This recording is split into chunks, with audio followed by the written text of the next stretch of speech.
So yan nga guys, papakita ko sa inyo ang aming gulayan ito sa aking first vlog at bibinyagan ko lang ang aking bagong cellphone. Itong nakikita nyo pong gulay na yan, yan po ay mga okra. Yan po yung mga malapit na pong bumunga yan, yung okra na po yan. Siguro po mga 2 buwan na po yung okra na to. Yan. At yan kaya po medyo nagkaganyan at dala na rin po ng panahon na sobrang init.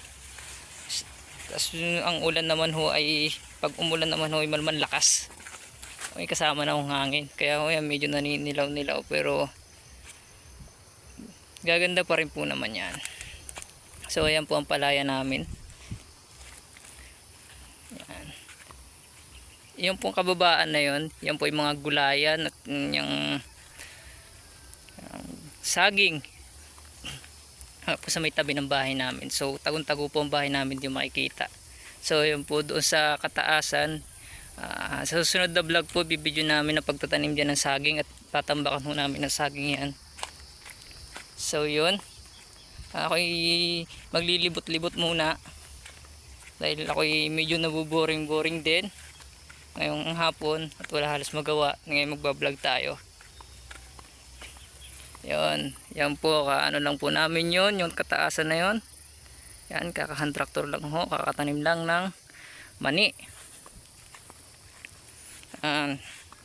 Sa pinakataas naman ho, ayan ho, tatamnan namin ng mga nyug, ang saging. Yan. So yun, malapit na tayo sa aming bahay. Medyo tago nga lang din, tago ng saging. Dahil po tinamnan ho namin yan, kakaunti lang tinanim namin yan, kumalat na ho ng kumalat. Yan ho, lumago na sa 2 taon. 2 taon pa lang ho yan, malago na. Yan ho, marami na rin hong bunga. Yan po ang kababaan ng aming lugar. Mga tabing dagat ho yan. Ito po ang pabundok. Yan. Ganun po ang paligid dito sa Dungon. Matatanaw nyo ho, talagang mag-green. Ano po? Yan. Tayong bunga ng tayong bunga ng yan, kalamyas. Yan, makikita nyo mayroong puso ng saging. Yan. Puso ng saging. Ayan, maraming pong mga bunga yan. Yan, maraming bunga, maraming puno. Yan o, yun po ang talungan. Hindi na ho namumunga. Ilang taon na rin ho naman yan.